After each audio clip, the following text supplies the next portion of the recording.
নমস্কাৰ আজি প্ৰথমটো প্ৰহেলিকা পাঁচটা বান্দৰে যদি 5 মিনিটত পাঁচটা কল খায় তেনেহলে 10টা বান্দৰে 10 মিনিটত কেইটা কল খাব আপোনালোকৰ হাতত 15 সেকেন্ড সময় আছে যদি অধিক সময় লাগে তেনেহলে ভিডিওটি পজ কৰিব পাৰে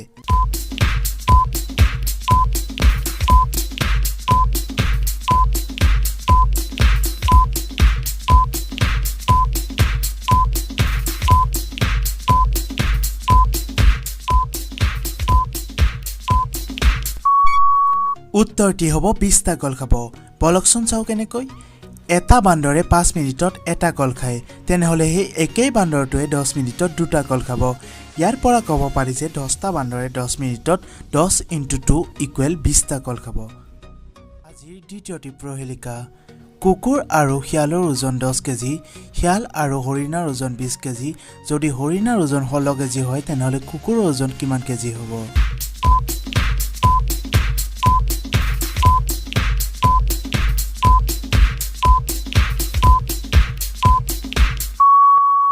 কুকুৰৰ ওজন 6 কেজি বলকচোন চাও কেনেকৈ যেহেতু হৰিণাৰ ওজন 16 কেজি তেনেহলে শিয়ালৰ ওজন 4 কেজি আৰু 1 নম্বৰ ফটোটোৰ পৰা উলিয়াব পাৰি যে কুকুৰৰ ওজন 6 কেজি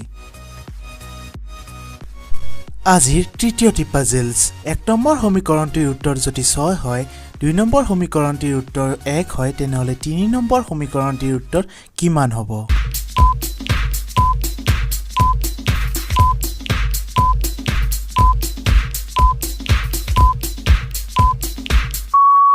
উত্তৰটি হ'ব 4 আপোনালোকে যদি ভালদৰে লক্ষ্য কৰে তেনেহলে দেখা পাব যে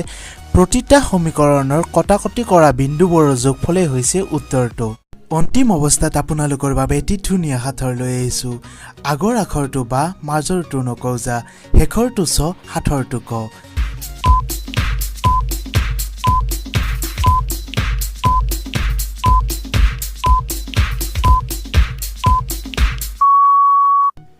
উত্তৰটি হৈছে বাকচ আজিৰ এই প্ৰহেলিকাবোৰ আপোনাক ভাল লাগিল কমেন্ট কৰি নিশ্চয় জনাব লগতে আগন্তুক ভিডিঅ'সমূহ পাই থাকিবলৈ আমাৰ চেনেলটো সাবস্ক্ৰাইব কৰিব এইটো মেথছ পাজল আপোনালোকৰ বাবে আগৰ ভিডিঅ'টিত ৰাখিছিলো এইটো মেথছ পাজলৰ শুদ্ধ উত্তৰ হৈছে 20 আমাক বহুতো বন্ধু-বান্ধৱীয়ে শুদ্ধ উত্তৰ প্ৰেৰণ কৰিছে তেওঁলোক ক্ৰমে Brojen Barman Rahul studio Ranadeep Kalita Jimmy Sonowal Anupam Kalita Shikhashree Talukdar Assamese Faltu Manjit Kalita only video' for Ramzan আৰু ঋতুমণি চেতিয়া আপোনালোক সকলোকে আমি বহুত শুভকামনা জ্ঞাপন কৰিছো